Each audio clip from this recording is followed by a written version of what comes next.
The Inferno, Canto 3. Through me the way is to the city dolent, through me the way is to eternal dole, through me the way among the people lost.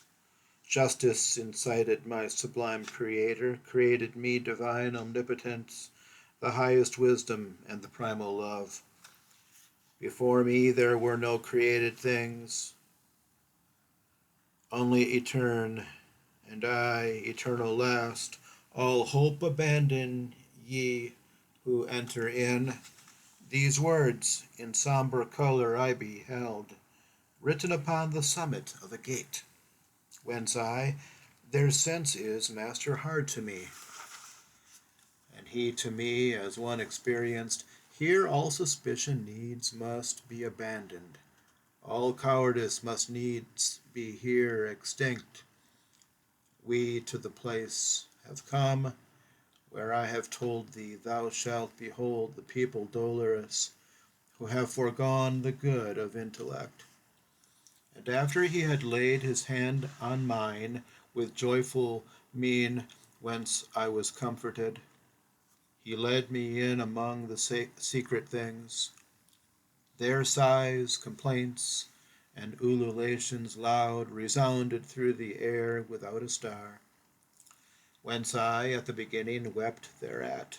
Languages diverse, horrible dialects, accents of anger, words of agony, and voices high and hoarse, with sounds of hands, made up a tumult that goes whirling on forever in that air forever black, even as the sand doth when the whirlwind breathes. And I, who had my head with horror bound, said, Master, what is this which now I hear?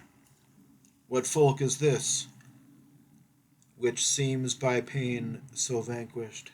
And he to me, this miserable mode maintained the melancholy souls of those who lived without an infamy or praise.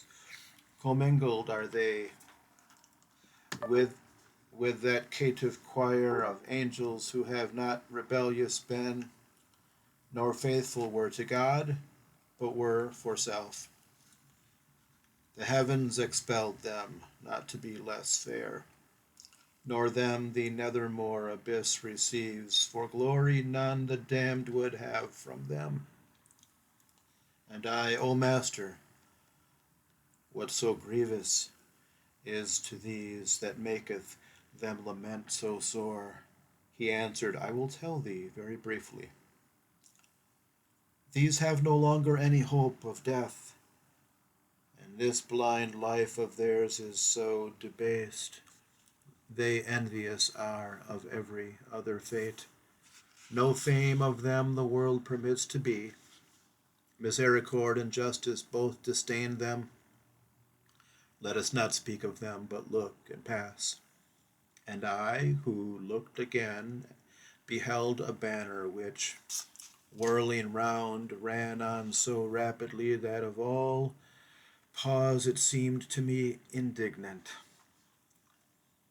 And after it there came so long a train of people that I ne'er would have believed that ever death so many had undone.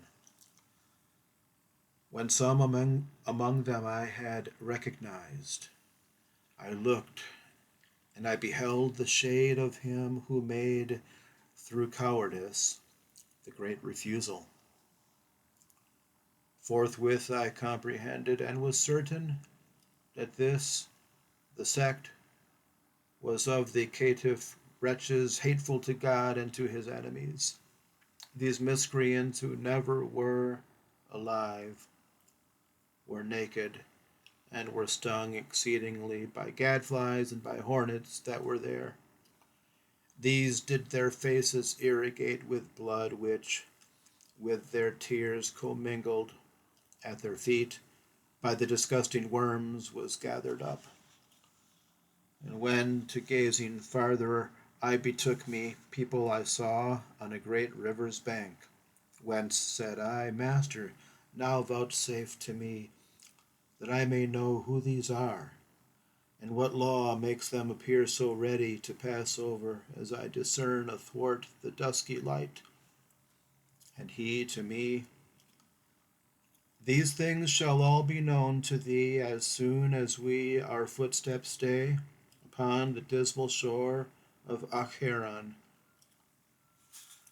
Then with mine eyes ashamed and downward cast, fearing my words might irksome be to him, from speech refrained I till we reached the river. And lo, towards us coming in a boat, an old man hoary with the hair of eld, crying, Woe unto you, ye souls depraved! Hope never more to look upon the heavens.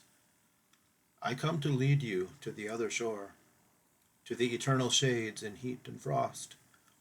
And thou, that yonder standest living soul, withdraw thee from these people who are dead.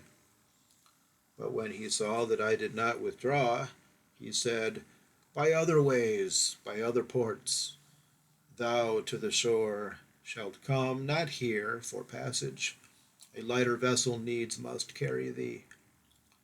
And unto him the guide, Vex thee not, Charon, it is so willed. There is power to do that which is willed, and farther question not. Thereat were quieted the fleecy cheeks of him, the ferryman of the livid fen, who round about his eyes had wheels of flame. But all those souls who weary were and naked, their color changed and gnashed their teeth together, as soon as they had heard those cruel words. God they blasphemed, and their progenitors, the human race, the place, the time, the seed of their engendering and of their birth. Thereafter altogether they drew back, bitterly weeping, to the accursed shore, which waiteth every man who fears not God. Haron, the demon with the eyes of glade, beckoning to them, collects them all together, beats with his oar whoever lags behind.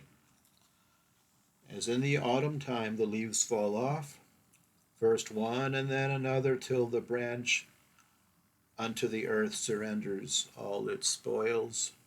In similar wise the evil seed of Adam throw themselves from that margin one by one at signals as a bird unto its lure. So they depart across the dusky wave, and ere upon the other side they land, again on this side a new troop assembles. My son, the courteous master said to me, all those who perish in the wrath of God here meet together out of every land. And ready are they to pass o'er the river, because celestial justice spurs them on, so that their fear is turned into desire. This way there never passes a good soul.